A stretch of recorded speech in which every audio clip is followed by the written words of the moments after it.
Trading cards. It's time to join the conversation.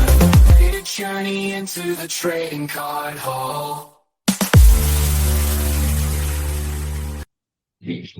Okay. Hi. Good evening, everyone. This is Chris here from Trading Card Talk, and I'm joined here by Geoffrey. So, Geoffrey, why don't you introduce yourself? Hi everyone, Geoffrey here. And there's the other half of the trading card talk. Yeah. All right. So Trading Card Talk, in case you guys don't know, are a bunch of people from two different countries. So Geoffrey is from Indonesia, representing Invaders, and I represent Stormgate Games here in Malaysia. So this is episode 3, and hopefully we get to do better. We are having a bit of connection problems today, so do forgive us if things fade in and out, because Geoffrey is having a bit of issue on his side. So today we're going to talk about Rosetta. So Rosetta was revealed, or should we say teased, last weekend at US Nets. And in case for those of you who don't play card games tend to be competitive to a certain extent. And Flash and Blood is one of the premier organized play style trading card games. And last weekend, there was the US Nationals, which is basically like the it's like in the world of sports, it's kind of like having your country's championship, like in soccer, for example, in football, where everyone gathers to play for example, in Malaysia, there's the Malaysia Cup, or in the US, things like the Super Bowl, right, where it's like all together. So that's what US Nets was, and national seasons also happening in our countries.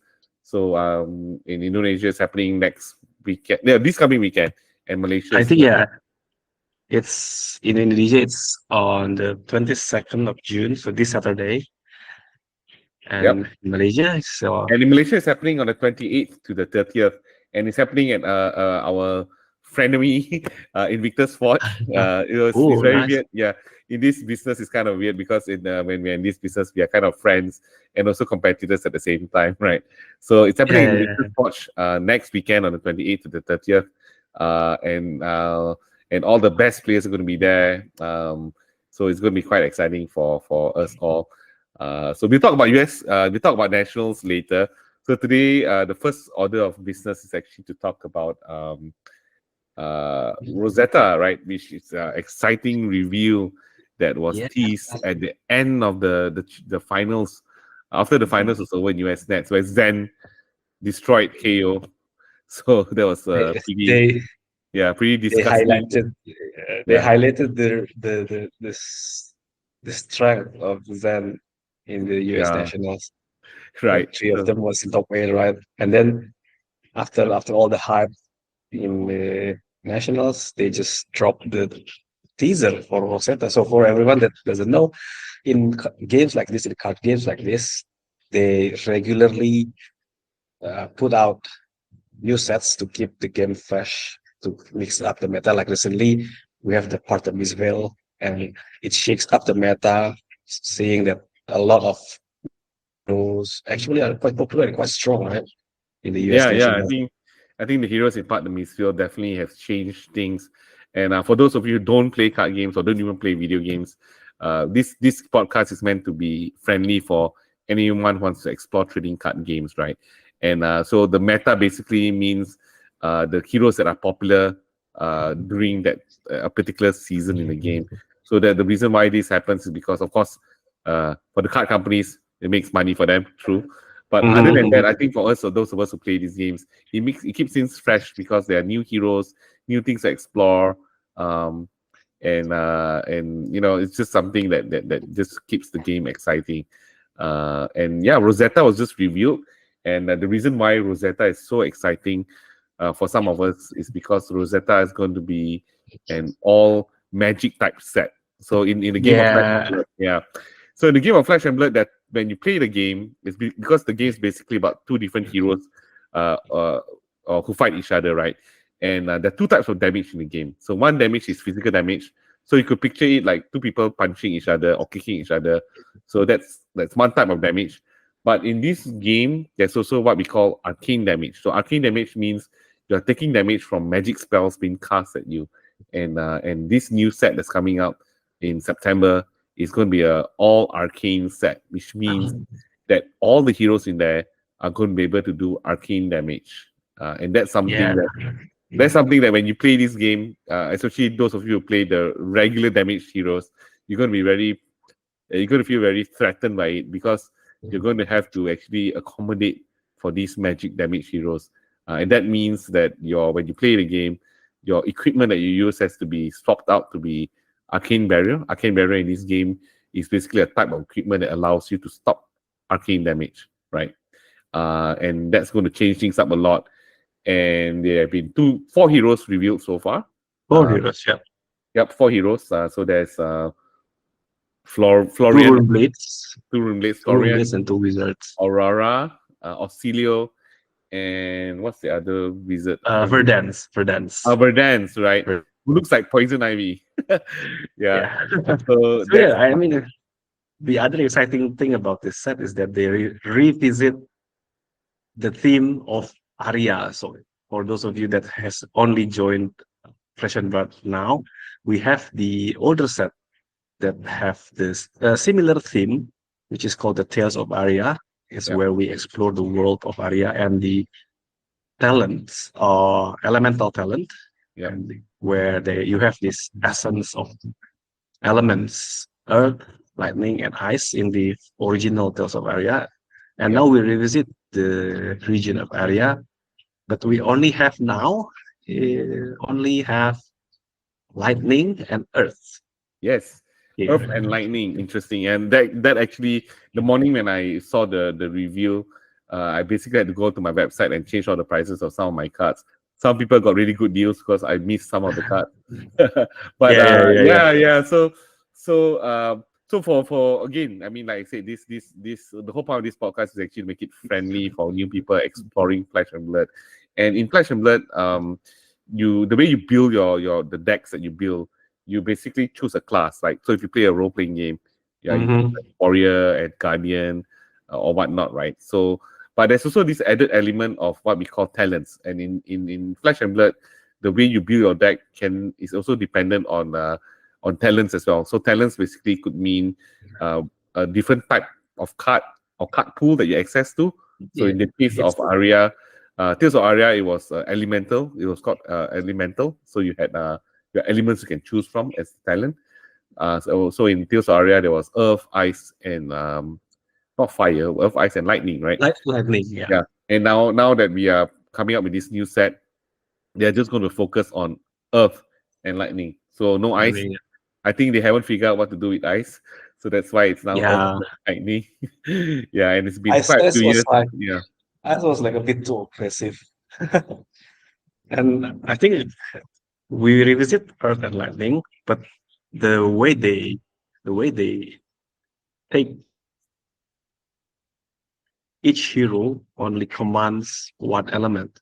So like Florian only has the essence of earth, and then Aurora only has the essence of lightning. Whereas if you visit the old Tales of Arya, you have Briar, which holds both elements, right? Yeah, and I think the reason why they did that last time was because they wanted to. Even the developers admit, right, that Arya was like an overpowered set. It was underrated at the beginning, and then later everyone realized it was overpowered. But then I think the reason why is because they were actually building around limited formats, right? Because you wanted to have a card pool of 2 elements to be able to pull from in order to build your decks. So I think in the last few years, LSS has definitely learned more about how to create limited sets, right? And I think I think that they decided to just go with Earth and Lightning for now. I think primarily I suspect because they don't know what to do about ice at the moment, because ice was quite a nuisance when the Arya heroes were around. Causing frostbite and vexing your opponent so that they have to spend more resources to play their cards. So I think that's a very not toxic. I would say that's a very stifling type of mechanic, right? So I think they got to figure out ice more. The set. Okay, I don't quite like the box art for the set. It's so green and orangey. Really? It's too jarring for me. Yeah, I don't like it. I mean, It's I like Mistveil because it's very calm and serene. I like yeah, I like yeah, Sunrise because it's got a steampunkish kind of thing. Heavy Eaters also, so I felt it was very desert kind of style, you know. Uh, so this set, no, I'm not saying it's not beautiful. It's just personally, it just feels like wow, this box, if it sits on the shelf in my store, it's going to like really stand out compared to the other sets. yeah. Which is a I think good it's thing. I more of think like it's a good thing. Yeah. I think it's more Yeah. like personal preference. In this game, there's a lot of can explore, and one I always give to you, just enjoy, like find really like hero first, like which team is your favorite, and then branch out from there. It's I think if you enjoy you will play the game more, something like that. Oh, okay. Actually, I lost you for a bit there, actually, Jeffrey. The line connection was quite not that great. But yeah, yeah, I think I can get what you're saying. So the gist of it is that you were telling us that the art is the preference, right? And then the different style and the presentation could attract new people and according to a person's preference. And I think that's actually quite true. It doesn't mean that just because I don't like the particular style that there are others who would like it, who would not like it, right? So yeah, I think yeah, I think it's great that that they try to push the boundaries, try to explore different things, and I'm looking forward to seeing the art in this new set. I think it's going to be. I hope. Yeah, I really. My expectations are really high on the art. It's like every set they keep banging it out, kicking out of the park, right? So I don't know what to expect with this new one, and then with Marvels and all those things. There's so many Marvels in this set, Yeah, right? I was looking at the product sheet, right? Wow. I think it was 24 that was announced Yeah, for the 24 Rosetta set. hours is a lot. I mean, that's a lot of stuff that you can Yeah, pull, and hopefully more people who come into the game get to pull some nice things for their collections. I think that's going to be exciting. mhm. Yeah. Yeah, LSS really did great with Mistveil yeah, because in Indonesia here we have like suddenly have an influx of new players. So let's see how Rosetta shapes up the future of FAB. yeah. But I think Rosetta could also end up being a bit of a divisive set, right? Because if you Mhm. don't like, I know I've talked to some people. They say like I'm not really keen on the wizards because I don't like the wizard play style. So I'm like, okay, yeah, but we don't really know what they will do, and I don't think. I think wizards will always play on the opponent's turn to a certain extent. So it depends how far they go down that direction. Like with Icelander didn't play it all the time on your opponent's turn, right? You could also like hold off and not do it, right? And I think Yeah. with Kano also, to a certain extent, you could also do that because, uh, like I used to play Kano a little bit, just mess around with it, right? I since sold some of my cards, so I don't have a complete Kano Blitz deck anymore. But with Kano, I think one of the tendencies sometimes a new player would choose to do is try to always play the opponent's turn. But sometimes it's not the right thing to do. And I think with this Mhm. new set, you will still have wizards who play on the opponent's turn. But if we Yeah, see from I think Dynasty, yeah, I think if we look at Dynasty, some of the cards are released and all that, right? It seems that some of these older cards are released to encourage players to create wizards that play on their own turn, maybe, right? Mhm. Yeah, I think like if we speculate on how things will work in Rosetta based on the elements, like from the earth element, we usually see this kind of like big numbers. It's sort of like a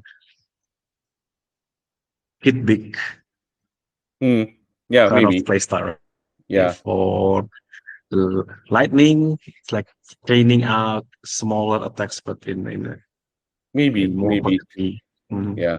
The other way to look at it is so because someone picked up all my poison the wells for really dirt cheap price. And I think one of the speculations is that there'll be healing in this particular set, Yeah, right? yeah, yeah. Yeah. Virgins, because Yeah.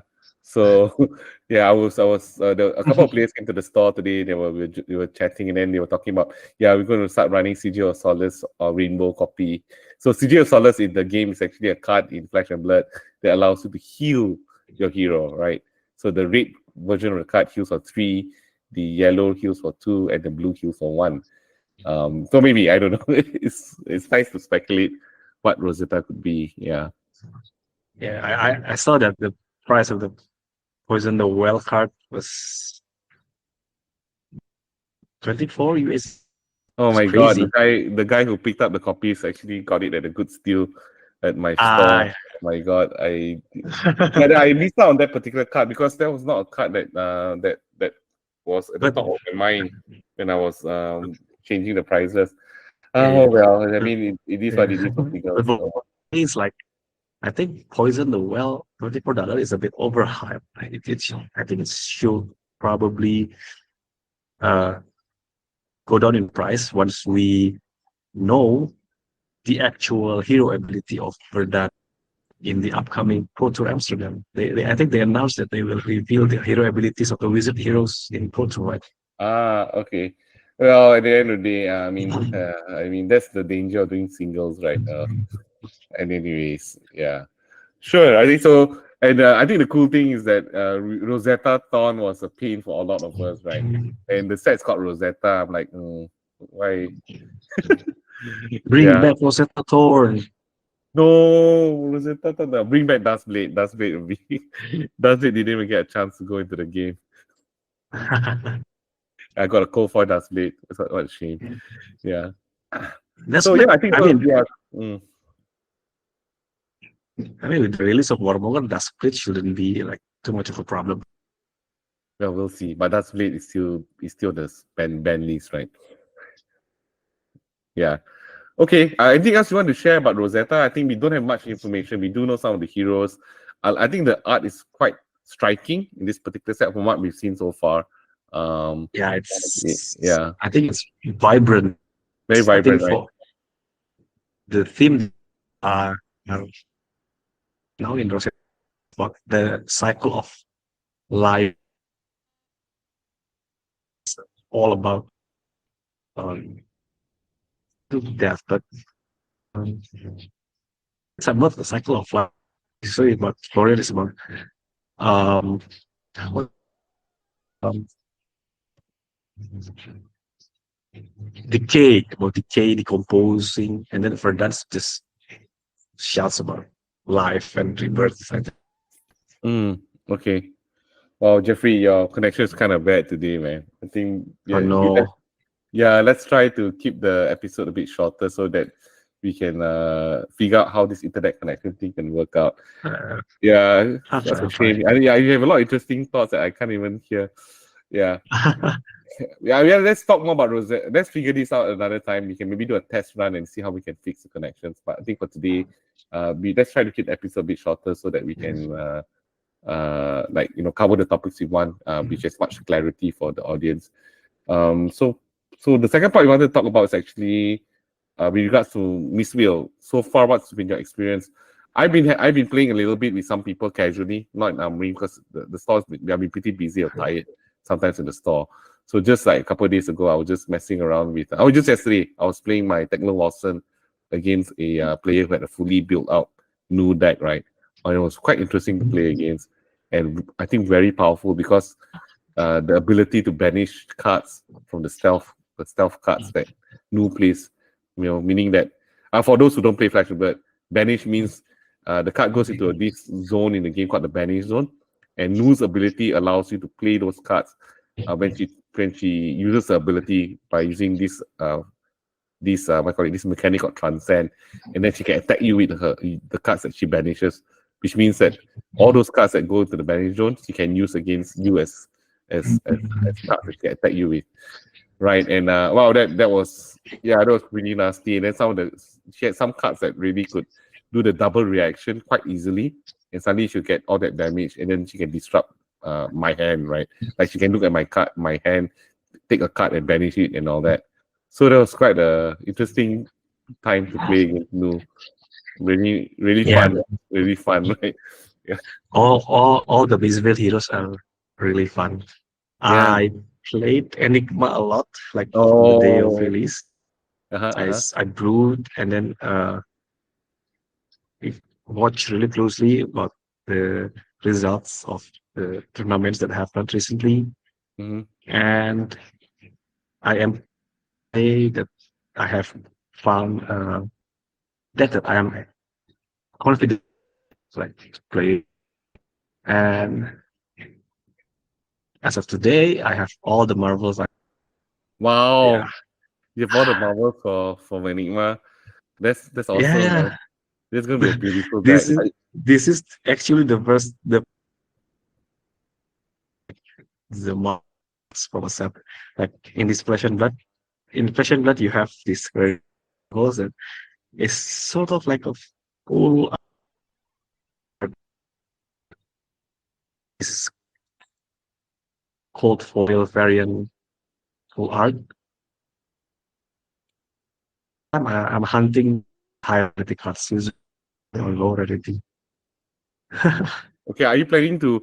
I mean, I lost quite a lot of your audio just now, but yeah, it sounds like you like really admiring the direction they went with Enigma and all the. I know you got all the Yeah, marbles, right? So are you planning to fall the entire deck?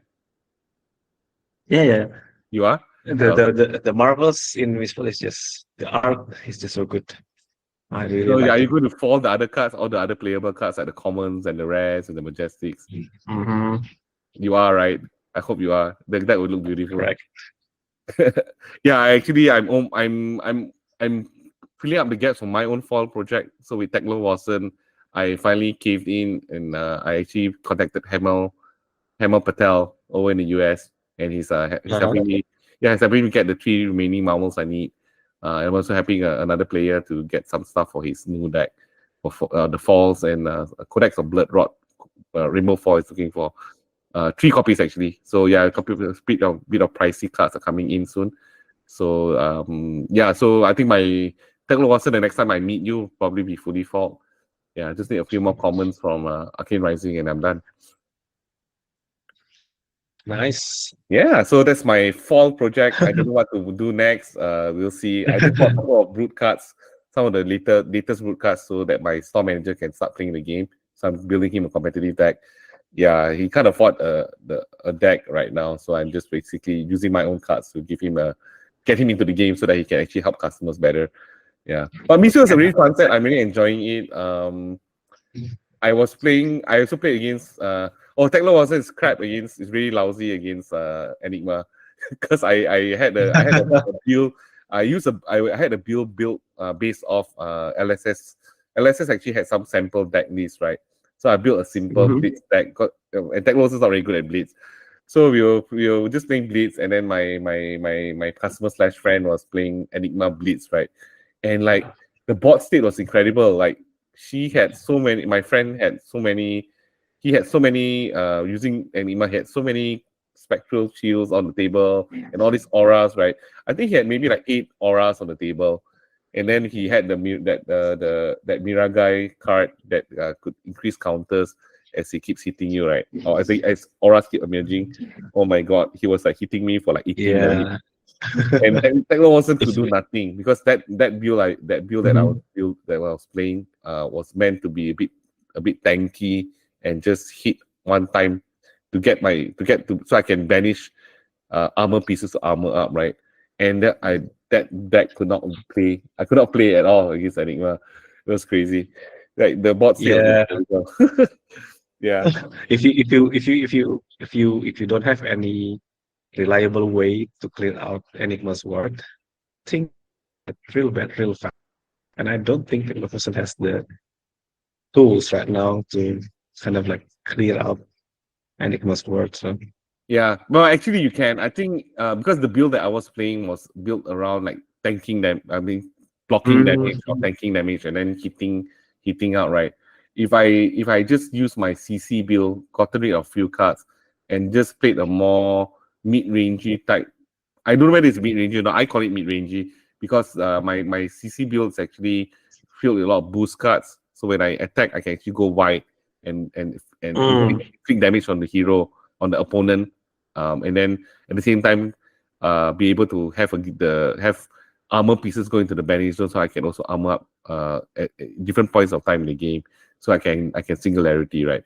So I think if I sit down and rebuild that deck and make it more similar to my CC deck, then I think it's a better shot at taking out Enigma. I don't know. We have to try again.